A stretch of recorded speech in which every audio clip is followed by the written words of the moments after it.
아우구스토는 누구냐면은 그 카이사 아우구스트가 시저 어거스트입니다. 그러니까 어거스트 황제 때 영을 내려가지고 이제 호적 조사를 하게 하는데 이 일 때문에 무슨 일이 생기냐면은 요셉과 마리아가 나사렛이란 동네에서 호적 조사하려고 베들레헴까지 가거든요.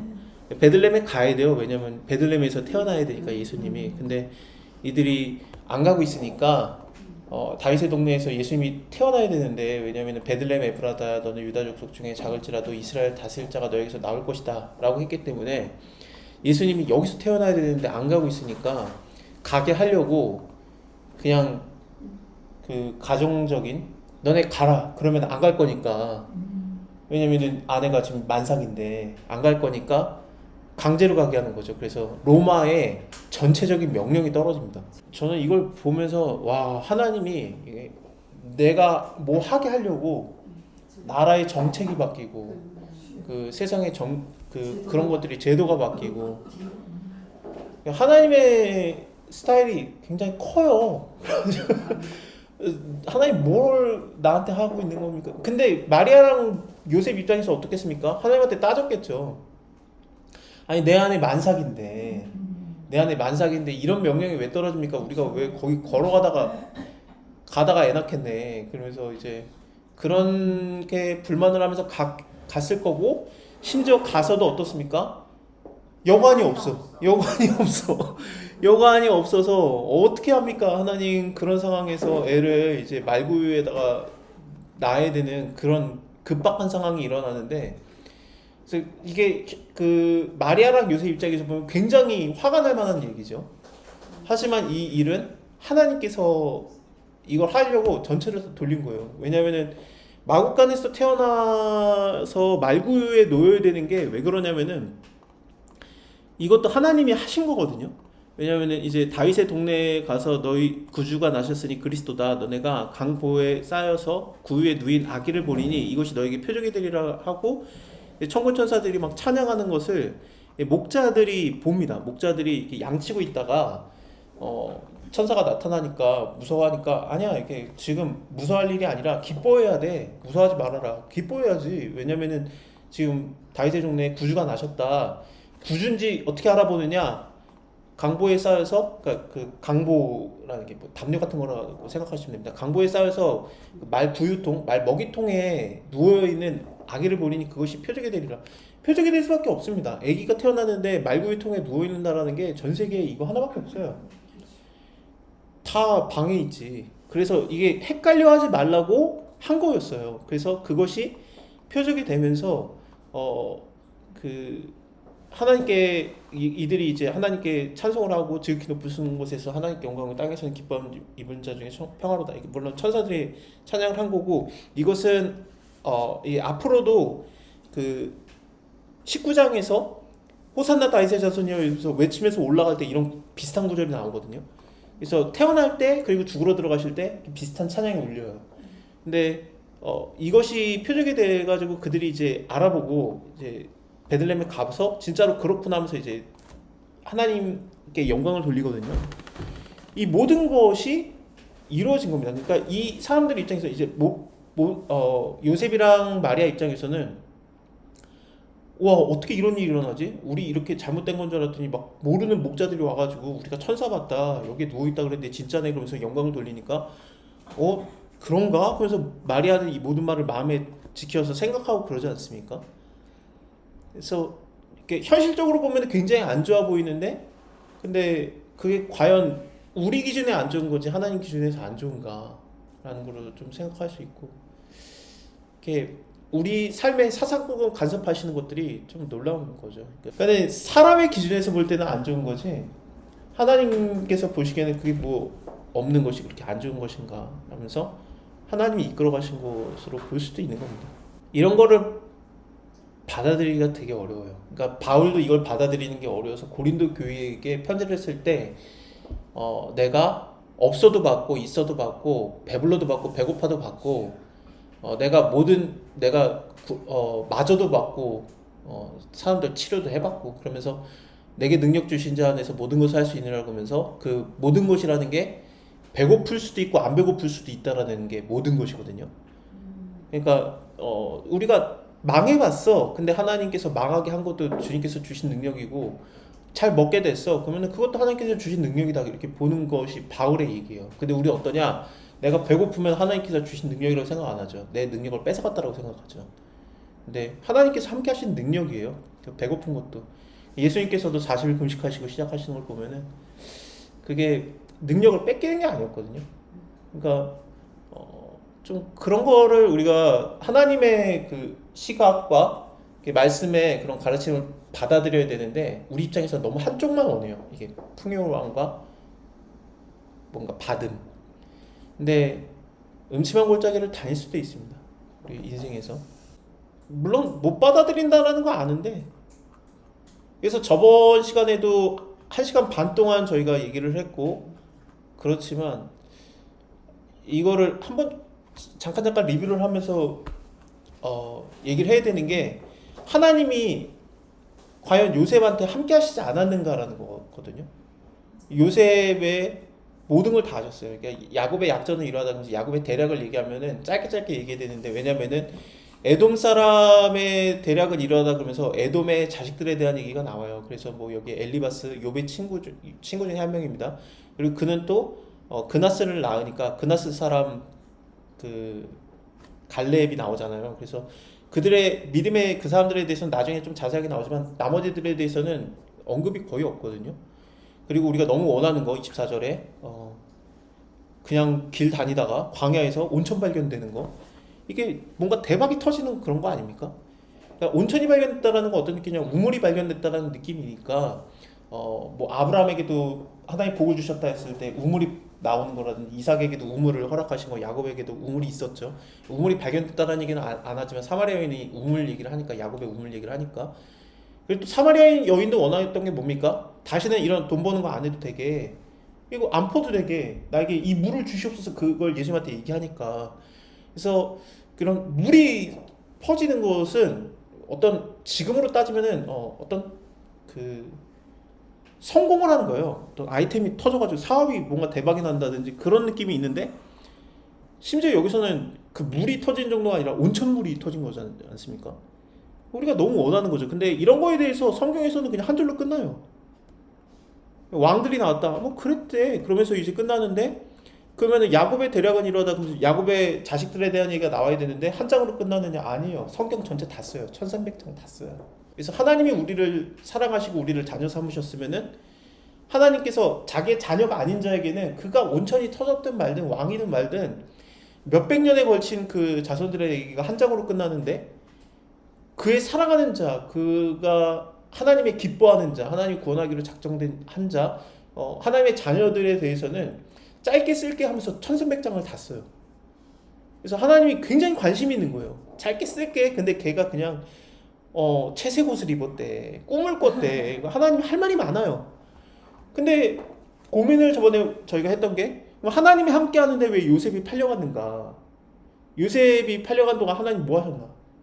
근데 하나님이 일을 안 하신 게 아니라 8번을 간섭을 하셨기 때문에 요셉이 안 죽었던 겁니다. 그렇죠? 그래서 먼저 형들에게 말하시고 물론 요셉이 꿈을 꿨는데 형들이 해석을 한 거죠. 너가 우리의 왕이 되겠느냐 이런 식으로 해석을 하게 하나님이 그 꿈의 해석을 주신 겁니다.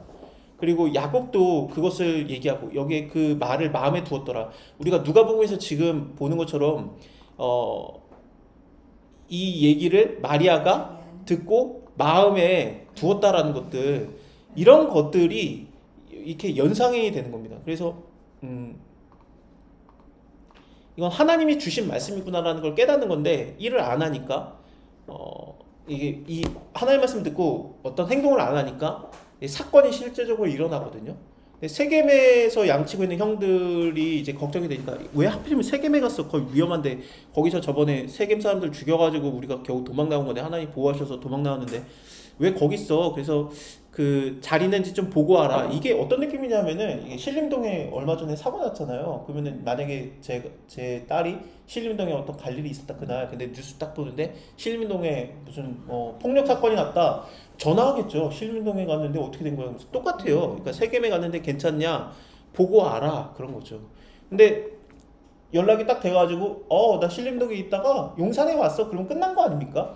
그래서 그 여부만 따지고 오면 되는데, 그래서 이제 하나님께서 또 강권적으로 역사하셔가지고 요셉과 형들이 어긋맞기게 길을 안 만나고 도단으로 갔다는 얘기를 들었으니까, 아 이제 돌아가면 돼요. 아버지 그 도단으로 갔대요. 그거 끝나면 되는데 굳이 따라갔다가 이제 죽을 뻔하는 거 아니겠습니까? 사실 죽이려고 했죠, 형들이. 근데 그것을 하나님께서는 루벤이라는 자가 죄책감을 들게 하셔서, 물론 형 아버지의 첩을 관계를 맺으면서 아버지의 침상을 더럽힌 자인데, 그러니까 이제 장남이에요. 근데 이걸로 인해서 계속 아버지한테 죄책감이 들고 아버지한테 잘 보이려고 하고, 사실 아버지한테 잘 보여야 아버지의 재산을 제일 많이 받는 상황이 되니까, 그래서 그때부터 잘 보이려고 하고, 이 죄책감으로 인해서 요셉을 구원코자 했었고 아버지에게로 돌리고 하려고 했다라든지, 그래도 구덩이에 던져 있는데 그 구덩이에 물이 없는 것도 굉장한 기적입니다. 근데 여기서 그냥 형들이 떠나버리면은 요셉은 그 구덩이 안에서 죽어버리니까, 못 나오니까 이 시간을 벌게 하기 위해서 얘네들이 그 완전히 양심에 화인이 맞게 해가지고 앉아가지고 음식을 먹게 하는 거죠.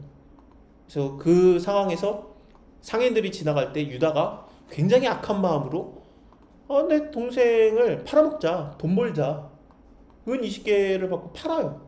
그래서 이것도 팔려야 되거든요. 안 팔리면 안 돼요. 그러니까 이스마엘 사람들과 미디안 상고들이 서로 경쟁이 붙게 가지고 사게 하는 거, 이 8번의 하나님의 개입으로 인해서 요셉이 겨우 산 거예요. 아니 아예 그냥 그러면 안 가게 하시든지 하나님이. 근데 만약에 안 가서 아버지의 집에 계속 있었다라면 형들이 언젠가는 죽여요, 요셉을. 그래서 이거를 하나님께서 모든 것을 다 간섭하셨기 때문에 요셉이 팔려간 겁니다. 우리는 이런 생각을 하지 못하기 때문에, 아니 하나님이 간섭을 안 한 건가? 왜 내가 이렇게 구렁텅이에 떨어져 있습니까?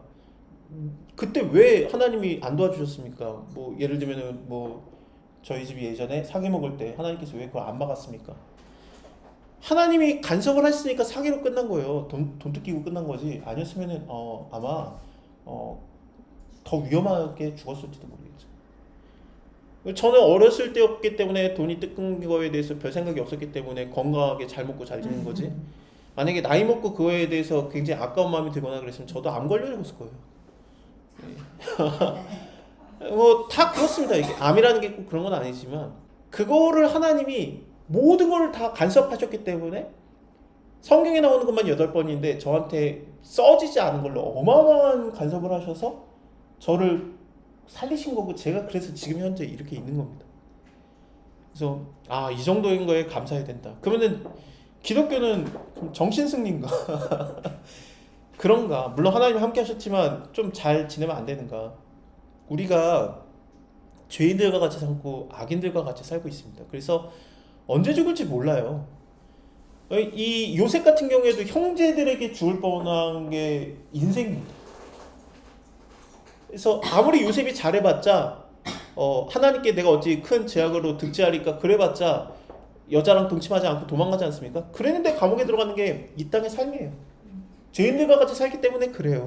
어떤 분이 하나님이 좀 우리한테 많이 주셔야 되는 거 아닌가, 그런 얘기를 하신 분이 있습니다. 그래서 뭐 세금도 많이 내야 되고 막 그런 게 너무 그렇다. 그래서 세금도 하나님께서 만드신 제도예요. 그렇게 말씀드리니까 이해를 못 하세요. 근데 진짜로 그렇거든요. 근데 세금도 하나님께서 만드신 제도고, 사실 11조의 개념이 세금 제도예요. 그래서 가나안 땅에 들어가면 11조를 내서 그걸로 고아, 과부와 나그네 된 자들에게 먹게 살게 하고 분깃이 없는 제사장에게 먹고 살게 하는 것이 이게 세금 제도거든요. 근데 세금 제도를 왜 만들었겠습니까? 잘 생각해 보세요. 고아, 과부와 나그네 된 자들, 나그네라는 게 외국인도 포함되고 집이 없는 자들이에요. 그리고 그러면 불쌍한 자들을 얘기할까요? 아니에요. 이 세상은 악해요. 불쌍한 자들이 착할까요? 무섭습니다. 예. 노숙인 사역하고 있으니까 알아요. 그분들 열받으면 인생이 없는 분들이에요. 그래서 하나님께서 너가 보호받으려고 그들을 먹이는 거야 라고 하시는 거예요. 너가 보호받게 하려고. 그래가지고 이렇게 로마서에서 나오는데, 그 하나님께서 이 땅에 권세도 하나님께서 주신 권세니 일단 그를 따르라라는 말이 왜 나오냐면, 그게 따르라라는 게 어떤 의미에서 나오냐면은 세금을 내라라는 얘기에서 나와요. 로마서를 보면은. 그러니까 로마 교회에 있는 사람들이 이게 거기에 숨어 있는 유대인 출신의 기독교인들, 걔네들이 원래 있으면 안 돼요. 왜냐하면 왕이 다 나가게 했어요. 로마 직할령에서 유대인들을 쫓아냈는데 안 나가고 불법 체류자처럼 있었던 사람들이 유대인 출신의 기독교인들이 로마 교회에 있었는데, 그들이 로마에 대해서 욕도 하면서 로마에 불법 체류하는 주제에 세금도 안 내고 그러는 상황이었어요.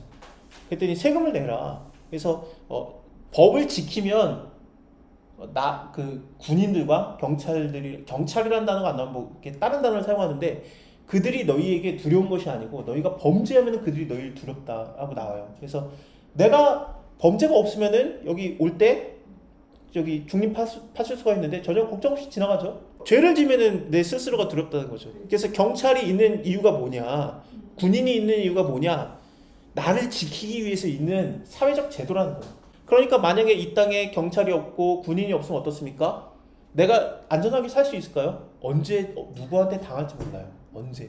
그래서 하나님께서 믿는 나라든 믿지 않는 나라든 우리를 보호하시려고 세금을 받고 우리를 보호하시는 그런 공권력을 만드셨다라고 로마서에 나오는 겁니다. 이게 신학적인 용어로는 일반 은총인데, 그러니까 하나님께서 일반적인 은혜를 내리셨다는 뜻입니다. 내 스스로가 당하기도, 무너지기도 하고, 그리고 내가 남에게 뺏기기도 할까봐 하나님께서는 뺏어갈 게 없게 하려고 때로는 보호하시려는 마음에서 아무것도 없게 하실 때가 있습니다. 근데 우리는 그게 없는 게 너무 열받지. 좀 나한테도 줘보라니까요. 그러는 거죠. 줬더니 뺏기고, 죄인들한테, 악인들한테 뺏기고 무너져요. 그러더니 처음부터 없었으면은 맞지 않나. 그러면은 야 어쩔 수 없어서 하나님이 줘봤자 너가 잘못될까봐 안 준 거야, 그렇게 말할 수 있는가. 그래서 그게 그럴 수도 있는데 우리 입장에서 하나님 그래 좀 주시지 온천 좀 터집시다 그렇지 않습니까? 근데 우리는 어떻습니까? 하나님이 일거수일투족을 이렇게 간섭하시는 거 알겠어요. 근데 그래서 요셉이 이 기가 막힌 구덩이로 들어가게 되는 거. 요셉이 애굽에 간 다음에 총리가 됐을 때 외국인이면 안 되거든요, 사실은. 그래서 하나님께서는 좀 큰 사이즈로 움직이셨죠. 애굽의 흑역사인데 한 번 왕조가 뒤바뀐 적이 있었죠. 그러니까 애굽 사람이 아닌 중동아시아 계열이 와서 이겨서 애굽의 왕조가 한 번 중동아시아 사람이었던 적이 있어요. 그때 요셉이 총리가 된 거예요. 그러니까 왕족들, 모든 귀족들이 중동아시아 사람일 때, 중동아시아 사람이었던 셈족이었던 요셉이 총리가 됐을 때 아무도 뭐라고 안 해도 되는 그런 상황이 됐던 거죠. 그러니까 요셉 형들이 와가지고 왜 요셉 중동아시아 사람인데 어떻게 총리지? 그런 생각을 안 했던 게 다 그때가 중동아시아 사람이었어요. 그러다가 이제 다시 왕조가 바뀌게 되는 게 다시 돌아와요. 그때 요셉이 왕이 될 때, 요셉이 왕으로서 이제 될 때, 그때가 뒤집힌 거거든요. 다시. 그래서 요셉을 알지 못하는 새 왕조가 일어나매라고 출애굽기에 나오는 게, 원래 애굽 사람들이 다시 왕조가 됐던 게 그랬습니다. 하나님께서는 요셉이 총리가 됐을 때 위화감이 들지 않게 하려고 왕조까지 바꿔요. 애굽의 흑역사인데 그것까지 하나님이 하십니다. 그래, 예수님이 태어나려고 그 시저 어거스트가 호적조사 명령 내린 거라든지, 요셉을 하나님이 총리로 세우려고 위화감을 들지 않게 하려고, 사람들의 눈에도 이상하게 안 보이게 하려고 왕조까지 바꾸고, 그건 좋은데 우리는 어떠냐라는 거잖아요. 우리는 어떠냐. 사실 요셉이 팔려갔다라는 얘기가 39장 1절에도 나오고 37장 끝절에도 나오니까, 37장 끝절에서 요셉이 보디발 장군에게 팔렸더라. 그 다음에 요셉이 시위대장 보디발 장군에게로 팔려가서 그가 거기에 이렇게 사졌다, 이렇게 얘기하면 이제 바로 연결이 되는데, 38장이라는 뜬금없는 장이 나오니까 이게 뭐냐라는 거지 않겠습니까? 왜 유다가 죄진 얘기가 나오지? 라는 거죠. 유다가 죄진 거에 대해서는 요셉 얘기가 지금부터 이게 끝까지 50장까지 쫙 이어져야 되는데, 굉장히 스토리가 탄탄하게 긴박하게 빨리빨리 일어나는데, 갑자기 뜬금없는 유다가 죄진 얘기는 뭐하러 들어가는가라고 싶지만, 이 얘기가 들어가는 이유는 우리가 요셉이 아니기 때문에 그렇습니다. 우린 요셉처럼 못해요. 하나님의 도우심과 함께 하심과 사사건건 개입하심. 근데 내가 요셉과 같은가? 절대 그렇지 않거든요. 나는 어떤가? 유다예요. 유다. 그러니까 하나님이 우리 얘기를 하려고 유다 얘기를 여기다 가운데다 딱 껴놓은 겁니다.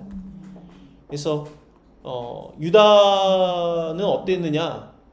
넌 요셉이 아니라 유다야. 너에게 하나님이 어떻게 되는지 봐라. 유다는 요셉이야 어쩔 수 없이 큰일과 하나님의 뜻과 뭐 고난을 인해서 형들을 떠나서 갔지만 유다는 지가 그냥 떠나서 아둘람 사람 히라에게로 나아가거든요. 그러니까 떠난 건 똑같아요. 근데 떠나서 여기에서 가나안 사람 수아라는 사람의 딸을 보고 동침합니다. 이거는 아브라함 때도 안 된다, 그의 아들 때도 안 된다, 뭐 계속해서 안 된다라는 그 가나안 여자는 결혼하면 안 된다라는 불문율이 이 가정에 내려오고 있는데 동침해요. 그리고 여기를 떠나게 된 이유가 아버지가 울고 있으니까 보기 싫어가지고 떠난 거거든요. 아버지 꼴 보기 싫어가지고 지가 죄져놓고 돈 받고 팔아먹고 그리고 나서 르우벤은 죄책감이라도 있는데 유다는 그런 것도 없어요. 사실 유다가 얼마나 나쁜 놈이냐면은 세겜 사람 다 죽일 때 그 시므온과 레위는 가서 자기의 누이가 강간당함을 인해서 복수를 했는데 르우벤이야 아버지한테 잘 보여야 되는 판국이었고 그래서 시므온과 레위가 간 거예요. 근데 유다는 왜 안 갔을까? 유다가 네 번째 아들인데 자기 손에 피 안 묻히는 거예요. 그래서 자기는 안 나서요. 그러니까 막 여기서도 뭐 우리가 돈이나 받고 애 팔자 막 그런 식으로 나왔던 게 그냥 남을 시켜가지고 자기는 다 이익만 취하는 그런 성격이에요. 어쨌든 얘가 애를 3명이나 낳았는데 자식을 잘 길렀냐? 아니에요. 첫 번째 아들 엘이 너무 하나님께 악해서 하나님께서 그를 죽였어요. 그래서 유다가 오난에게 이렇게 두 번째 아들에게 형수에게로 들어가서 아우의 본분을 다 해라. 그래서 그 형에 위해서 씨가 있게 하라.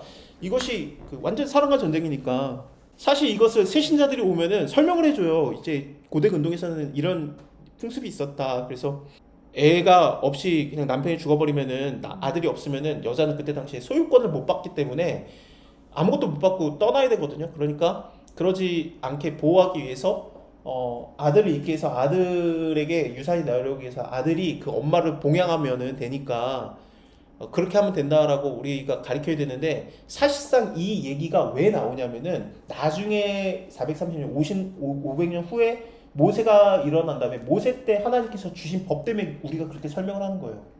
근데 이거는 그 전이잖아요.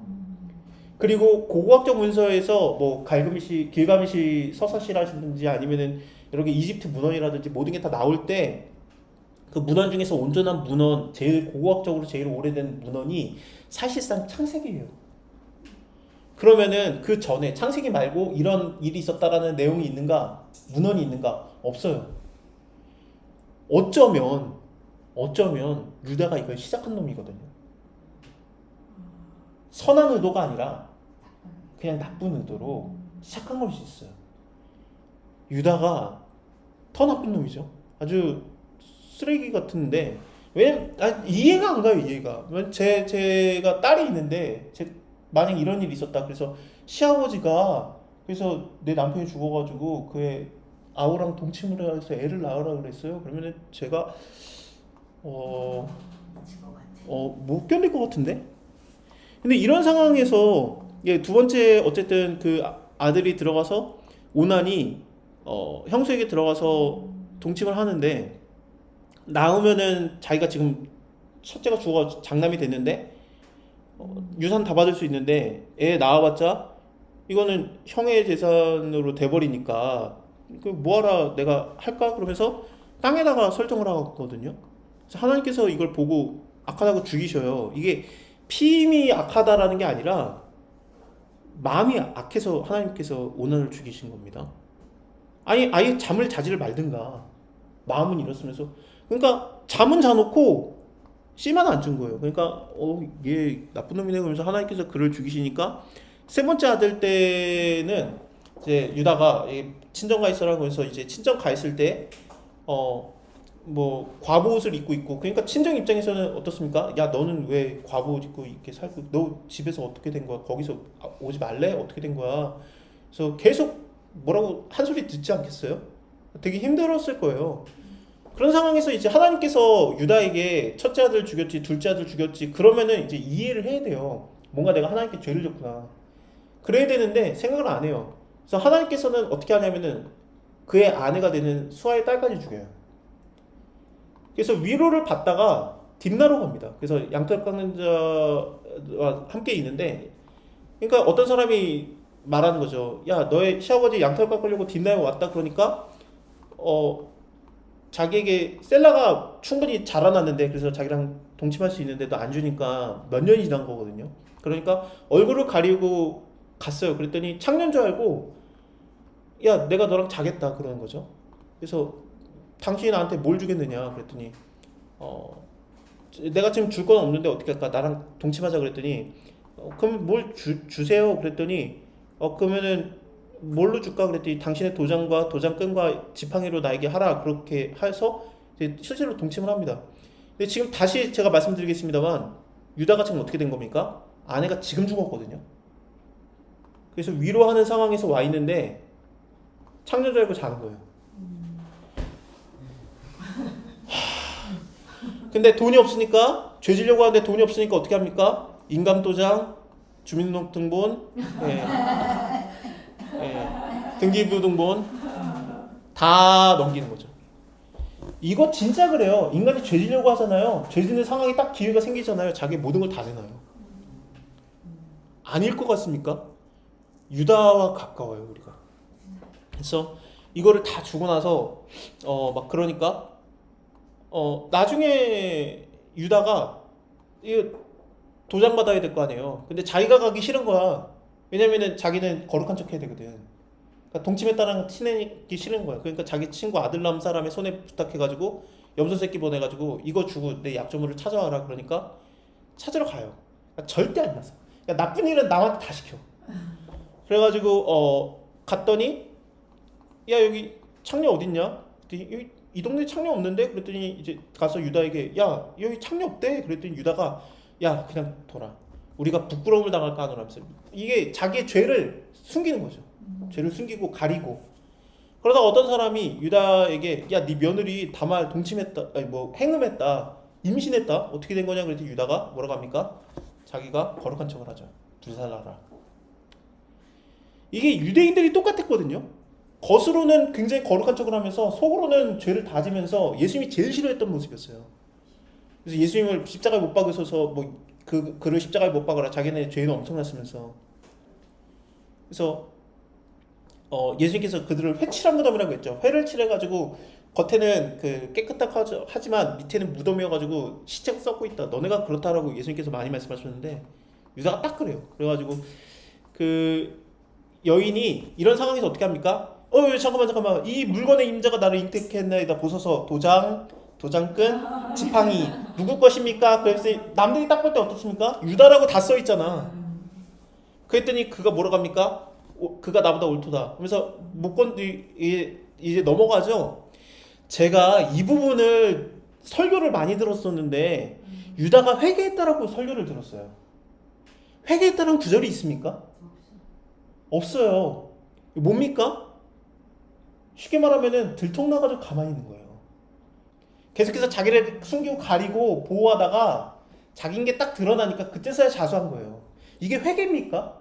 아니, 이 얘기를 급박하게 요셉 얘기를 하다가 이 얘기를 왜 넣었을까라고 하다가, 이게 유다가 난데 내가 요셉보다 유다에 가까운 거예요. 죄를 위해서는, 죄를 짓기 위해서는 마침 내 돈을 다 쏟아붓고 막 그 거룩한 척은 하고 내 손에 피는 묻히기 싫어하고, 유다가 난데 여기에서 하나님이 하시고 싶었던 얘기가 뭘까라고 고민을 했었는데, 하나님이 하고 싶었던 얘기가 뭐냐면은, 하나님이 하신 방법이 뭐였느냐, 이제 일거수일투족으로 하나님이 함께 해야 되니까 일거수일투족으로 함께해서 죄를 짓겠다라는 게 아니라, 인간이 죄인이고 악한데 내가 그거에 가까운데 하나님이 우리를 아시고 간섭하시고 구원하시려다 보니까 하나님이 하신 방법이 뭐냐, 그의 자식에서, 그 며느리를 통해서 나오는 자식에서 쌍둥이가 나오는데 그 중에 베레스가 나온다라는 거거든요. 마태복음 1장을 보면은 유다가 다말을 통해 베레스를 낳고라는 구절이 나오는데 그게 예수님의 족보예요. 근데 베레스와 유다가 예수님의 조상이 됐다라는 의미가 아니라, 왜냐면은 마태복음에서는 예수님이 어쨌든 성령으로 말미암아 잉태됐으니까 혈통이 아니에요. 혈족이 아니라 물론 혈족으로 나오셨죠. 약속 때문에, 언약 때문에. 근데 거기서 말하고 싶어하는 건 뭐냐면은 혈통이 아니라, 그러니까 바로 세례 요한이 그 같은 장에서 너희가 아브라함의 자손이라고 구원받는 거 생각하지 마라. 돌들로도 아브라함의 자손이 되게 할 수 있다면서, 그게 아니라 성령으로 잉태되었으니까 상관없는데, 예수님의 족보에서 이 베레스가 나온다라는, 유다가 나온다는 얘기가 뭐냐면, 하나님께서 뭘로 만든 거냐면은 예수님의 가족으로 만들었다는 얘기예요. 이것을 다시 뒤집어 생각하면 뭐냐면은, 유다인 너가 구원받으려면은 하나님의 가족이 되는 방법밖에 없다라는 뜻이에요. 그래서 너를 구원하려다 보니까 너 좀 잘해라. 요셉의 반만 해라. 요셉처럼 해라. 이렇게 해라 저렇게 해라 해봤자 안 하니까, 하나님께서 우리를 하시려다 보니까, 아유 그래 네가 내 가족이 되라 라고 하면서 하나님께서 우리를 그의 소유 삼으신 겁니다. 이것이 요한복음에서는 하나님의 자녀가 되는 권세를 주셨으니라고 말하는 거고, 호세아에서는 내가 너의 참 남편이 되리라 라고 표현이 되는 겁니다. 우리가 어떻게 하나님의 간섭과 은혜 안에 들어옵니까? 내가 뭘 잘해야 되는데 못해요. 하나님이 그냥 가족 삼으신 거지.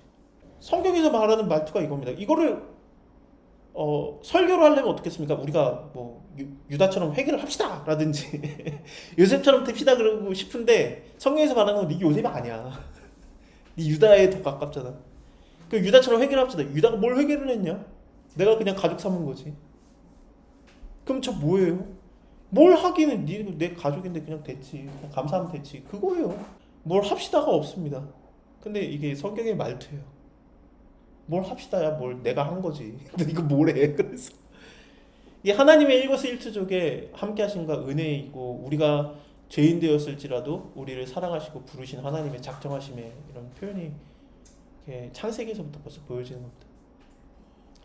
여기서 나오게 되는 거는, 요셉은 안 넘어가요. 요셉은 하나님과 함께 하심으로 열심히 사는데 죄도 안 짓는데 감옥에 들어가요. 유다는 잘 거 다 자고 예수님의 가족 안에 들어가는데, 요셉은 아무리 열심히 해봤자 감옥에 들어갑니다.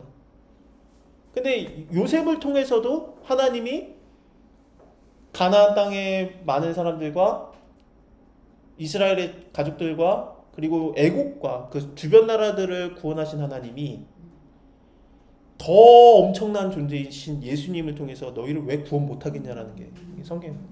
그러니까 요셉이 그 형 유다를 용서한 것처럼 더 큰 예수님께서 너희를 용서하시리라가 창세기의 말투입니다. 그래서 이걸 보면은, 예수님이 나를 넉넉하게 구원하시겠구나, 나를 용서하시겠구나. 하나님의 일거수일투족의 함께하심이 이렇습니다. 우리를 대우하심과, 그러니까 우리가 아무것도 못하기 때문에, 우리가 아무것도 하지 않기 때문에, 할 수도 없기 때문에 예수님이 직접 오시고 일하시고 우리를 가족 삼으시는 거죠. 실제로 이 시스템, 이 시각이 그대로 가기 때문에 누가복음에서도 족보 얘기를 해요. 네, 누가복음에서도 여기에서 족보 얘기가 쭉 나옵니다. 그래서 잠깐 쉬었다가 누가복음을 들어가겠습니다.